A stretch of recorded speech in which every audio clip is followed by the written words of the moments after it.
Halo, Assalamualaikum warahmatullahi wabarakatuh.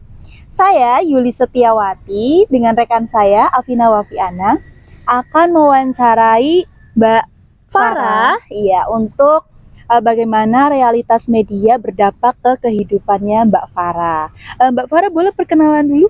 Oh ya, boleh. Perkenalkan, nama saya Farah Anatamarani. Saya mahasiswi KPI UIN Salatiga semester 4. Ya, baik, lanjut ke pertanyaannya saja ya Mbak Farah. Nah, untuk pertanyaan pertama, bagaimana aplikasi TikTok mempengaruhi kehidupan sehari-hari Mbak Farah? Kalau bagi saya sendiri tentu sangat mempengaruhi, baik dari cara kita berkomunikasi, cara kita belajar, terus juga cara kita mengaplikasikan dalam kehidupan sehari-hari, gitu ya. Kemudian untuk pertanyaan yang kedua, gaya hidup apa sih yang diterapkan Mbak Farah dalam kehidupan sehari-hari berdasarkan akun TikTok public figure yang Mbak Farah ikuti? Yang pertama, saya kan sebagai anak kos, jadi saya sering cari kayak tutorial memasak ala anak kos begitu. Terus saya juga suka konten tentang a day in my life. Itu kan tentang bagaimana kita merawat tempat tinggal kita, bagaimana kita merawat diri kita, dan juga bagaimana kita bisa berkomunikasi dengan orang yang lebih tua atau yang lebih muda dengan baik dan sesuai dengan norma-norma lah yang umumnya. Terus juga saya juga suka video tentang kayak orang menampilkan apa ya namanya ya, dress well, gitu. Saya juga seperti itu. Ada nggak salah satu akun yang paling Mbak Farah sukai di TikTok yang diikuti? Ada. Yang pertama saya suka dari akun Bella Tobing, itu yang ada in my life. Terus juga saya suka konten-konten kreator yang menampilkan bagaimana mereka menampilkan perawatan diri seperti Cantika, terus seperti Ayunda, ya, dan banyak lagi konten kreator yang lain. Lanjut ke pertanyaan selanjutnya. Nah, apakah konsumsi media yang berlebihan dapat mempengaruhi kesehatan mental Mbak Farah? Kalau iya, ada nggak? Ada tentu. Kita kan nggak bisa memungkiri bahwa di konten TikTok itu kan hanya berselang 1 menit ya, sekitar 1 menit. Nah, setelah 1 menit itu kita akan menggeser lagi, dapat informasi lagi semenit.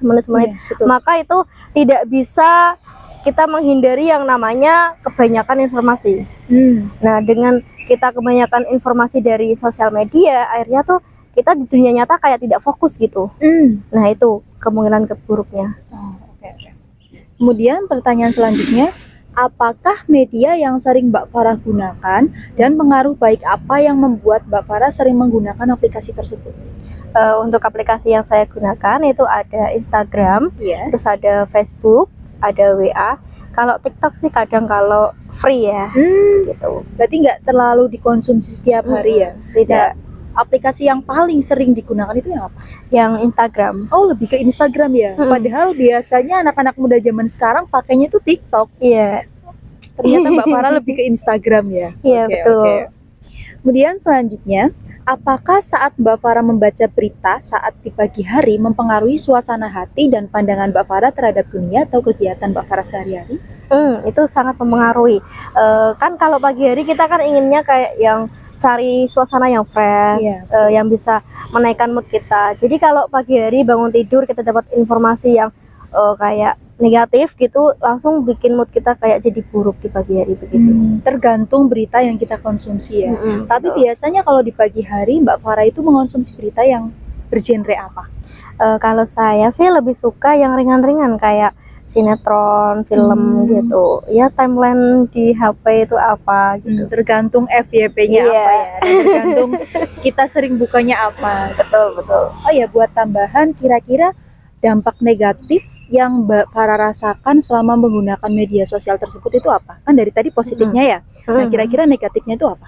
Kalau dari saya sendiri, negatif saya menggunakan media sosial itu saat saya tuh kadang kan kita merasa males gerak gitu kan. Terus kita akhirnya mengambil HP dan scroll sosmed.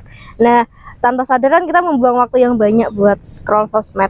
Lalu kita juga tanpa sadar kita melihat dan menangkap banyak informasi. Maka itu yang bikin aku tuh langsung kayak nge-freeze di tempat. Jadi gak mau ngapa-ngapain, cuma lihat internet, dan akhirnya di dunia nyata tuh gak bakal fokus, mau ngapa-ngapain tuh gak fokus gitu. Oke. Berarti itu salah satu yang dirasakan Mbak Farah ya. Baik, menurut saya sih itu saja sih untuk pertanyaannya. Iya. Terima kasih untuk waktunya ya Mbak Iya, Farah. sama-sama. Sudah meluangkan waktunya. Ini sekian wawancara saya dengan Mbak Farah. Itu jawaban yang bisa diberikan. Sekian, terima kasih. Wassalamualaikum warahmatullahi wabarakatuh. Assalamualaikum warahmatullahi wabarakatuh. Perkenalkan, nama saya Afina Wafiana, NIM 070, dan saya Dwi Sailisi, NIM 11. Di sini kita akan memenuhi tugas UAS, ya, sedikit mewawancarai mengenai. Baik Mbak Cahya, di sini saya akan bertanya, pernahkah Mbak Cahya merasa cemas atau tidak aman tentang penampilan Mbak Cahya setelah melihat gambar orang lain di media sosial? Sering sekali ya, malah setiap saya scroll itu sering kali melihat mbak-mbak cantik gitu ya, wanita-wanita cantik putih itu langsung insecure karena kok aku nggak gitu ya gitu. Bahkan kadang tuh sampai langsung nyoba pakai filter yang dipakai mbaknya juga tuh gak sama. Terus apa namanya, kayak apa, jadi kayak kepercayaan dirinya turun, terus apa namanya, kayak hating myself gitu, kayak menjadi diri sendiri, kenapa kok aku gini ya, aku gini, nggak kayak gitu gitu. Banyak membandingkannya